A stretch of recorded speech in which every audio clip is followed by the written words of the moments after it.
the names. Okay, my name is Eric Kakole, Assistant Commissioner, Policy Analysis, Ministry of Education and Sports. Now, there's been a general outcry, more especially after COVID, that schools are increasing school fees each and every term. And there's been a general outcry to the government to come in and regulate.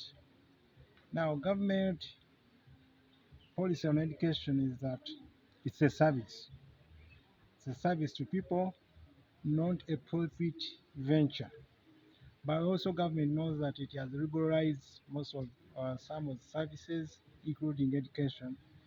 They are private players that are doing a recommendable job. However, where there are contradictions, government always come in to solve that contradiction. The contradiction that we have now is that every school at any one time charges school fees the way they feel fit. And this has caused a lot of discomfort among parents and community members. Now, government is coming in to regulate specifically on the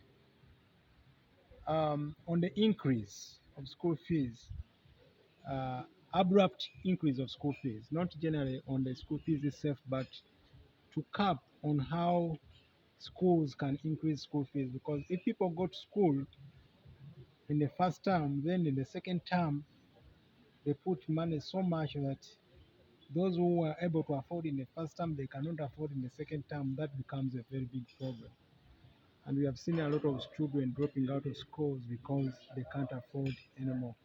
So these regulations are coming in, and two things that are very important. One, we are separating what we call school fees from school requirements. And thirdly, there are certain things that the law is outlawing. For example, contribution of towards businesses of individuals. For example, we believe that a private school is a business, and we think it is unfair for parents to be to contribute to a school they don't own. That is one.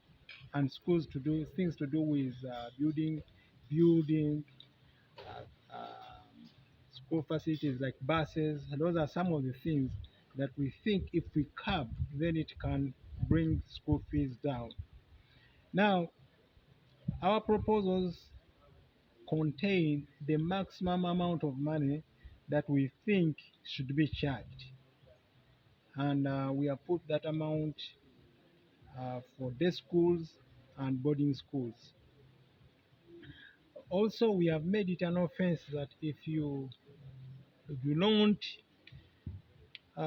abide by those regulations, you are supposed to be fined or imprisoned. And we are targeting those very people that are asking things that are in excess of those maximums that are set by government. Then secondly, in that regulations, we are also trying to put a stop on unnecessary charges that come within the school term. We are saying if you have set school fees or school charges at the beginning of the term, you cannot turn around within the school term and increase or vary anything. Lastly, we also want to make sure that only things that are unnecessary or a must to facilitate a learner to learn are charged. Other things that are not necessary, like parties and so on, those ones will not be allowed in schools, and if it is done so, you have to get a permission. Now, these regulations set up a school fees regulations committee. This is a committee that will be charged in publishing on 2-year basis, publishing the school fees that are applicable to all schools, and any school that charges more than those that have been gazetted, those amounts of money that have been gazetted, will be liable for breaking the law. Now, lastly, the implementation of these school fees will depend so much on those that are affected. If we gazette these regulations or this law, the parents themselves who feel that their rights are being violated, they will have to report. There's no way we can know that a school is charging more unless a parent who is aggrieved reports that or runs to court for redress. So it will depend so much on how the general public will take them, will understand them, and also use them to their advantage. That's all I can say. When are they starting? We lawmaking is not a very lawmaking is not a very easy thing. We are required to consult. Right now we are into consultation phase. We are consulting here, but we are also consulting in northern Uganda. We are consulting western Uganda, and there will be also a national consultation in Kampala. Once that is done, then we shall go into a process of cabinet approval, and after cabinet approval, then we shall go um, into gazetting them. Where Our hope is that this can before the next school term opens, but that also depends on how fast the things that we are supposed to do in order to make a law are done. We are not going to break any step in a view of hurrying these regulations. We are supposed to follow every one step in making the law, but we are going to make sure that that is done. We can't promise which day, but we shall be ready when all the processes are done. we understand that government banned the collection of fees in UPE and youth schools, Mm, and also rampant increment in school fees in also private and some government schools. mm. Why is it that this guideline has not been followed by these schools? No, because there's been no specific law where someone would go to court and complain.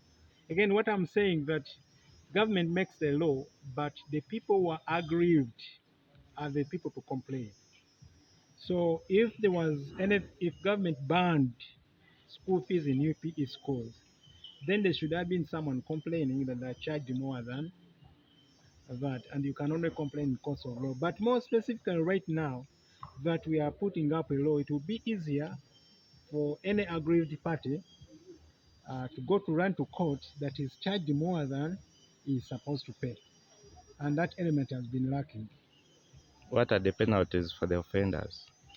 The penalties of offenders range from 10 million to 20 million, and terms of imprisonment range from 6 months to a year.